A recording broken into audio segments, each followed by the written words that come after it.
Hi guys, how you doing? Good to see you. Good to chat to some of you yesterday at our Zoom, our Tuesday Zoom. If you were there, you know what we got up to. If you weren't there, why don't you come along this coming Tuesday? Get your parents to send me a message and I can let you have the details. And you can join our Zoom every Tuesday at 6 o'clock. We're carrying on with the Action Bible and we're reading today page 117, if you remember. The Hebrew people had become really strong, lots of them. And Pharaoh had got scared about the Hebrews, so he'd put a lot of them into slavery and made them to do work for them.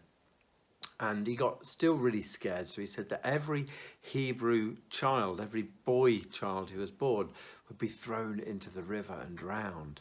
So this baby, mum packed him up into a basket and made the basket waterproof and put him on the Nile, and he sailed down the Nile, and Pharaoh's daughter, a princess, saw the baby and looked after the baby. And then Moses, who the baby was called, he was called Moses, his sister said, "Oh, I know who can look after him." And actually Moses' mum looked after him for a few years. And then we're going to find out today what happened with Moses. So page 117 is called Prince on the Run because Moses became the prince. So the Hebrew baby is returned to his own home, but now under the protection of the king's daughter or Pharaoh's daughter. That night, Amram and Jochebed gathered Moses with his sister Miriam and brother Aaron, and they knelt and prayed. "Oh God, we thank you for saving our little son. Help us to train him to serve you." So young Moses lived in their house until he was about 4 years old. Then his mother took him to the palace to live with the princess, who adopts him. Years passed, and the boy Moses lived the life of a young prince in Pharaoh's palace. And one day he drives through the city, and you can see he's driving through on a chariot with 2 splendid horses. He would have had an amazing upbringing as a prince. As he went through the city, he came to a place where the Hebrew slaves were working. And he watched the slaves toil, it means to work. He was startled suddenly by a man screaming, and if you look in the picture, the man's getting whipped. Moses jumped from his chariot to investigate and finds an Egyptian guard beating the Hebrew slave. In a sudden anger, Moses strikes out hard, and you see he punches the Pharaoh's guard, the Egyptian guard. "Look, he's killed the guard," other men said. The next day, Moses returns. When he sees 2 Hebrews fighting, he tries to stop them. "Don't fight each other, you idiots. Who made you the judge over us? Are you going to kill me the way you killed the Egyptian?" Oh no, Moses didn't realize people had seen him kill the Egyptian. "People know I've killed a man. There's only one thing I can do, and I've got to do it now." So later that day in the palace, Prince Moses killed an Egyptian guard for beating a Hebrew slave. "Find the traitor and kill him," says Pharaoh, because he's killed an Egyptian guard. So even though he's Pharaoh's adopted grandson, Pharaoh still wants him dead. But Pharaoh's orders came too late. Moses had a head start on the soldiers who chased him. He escapes, and after a long, hard ride, he reaches the land of Midian.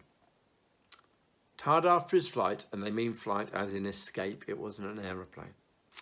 Tired after his escape from Pharaoh, Moses rests by a well. "Get away from here until we water our sheep," some shepherds said. "No, we were here first. You leave us alone," the lady said.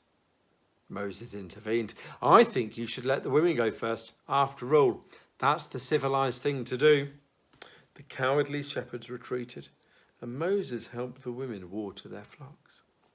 When the women returned to their camp, one of them tells their father what happened at the well. "A man saved you, and you came straight home.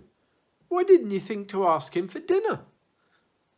She went and found Moses. "I am Zipporah. My father Jethro invites you to eat with us." Moses accepts the invitation, and that night, after supper, "I need a shepherd, a good man I can trust. Why don't you stay with us?" said Jethro. "Thank you, I will," said Moses. "This will be a good place to hide from Pharaoh." And if you remember, God's got everything planned. We said that last week. But even in this time, Moses has done a bad thing. He's gone and killed the Egyptian guard. And he should never have done that. And it's meant that he's had to run away, and he could have had influence with Pharaoh. He could have continued to influence Egypt and maybe introduce those people to God, to our God, to the Hebrew God. But instead he's had to run away. But we'll find out that God still had a plan for Moses, even though he probably did not exactly what God had wanted him to do. So come back next week, next Wednesday, and there'll be another video for you guys to follow in your Action Bible. If you're following this and you haven't got an Action Bible and you live close to Dronfield in northeast Derbyshire, shove us a comment and I can get you a Bible, an Action Bible to follow through these stories with. So have a good week and keep safe. See you later.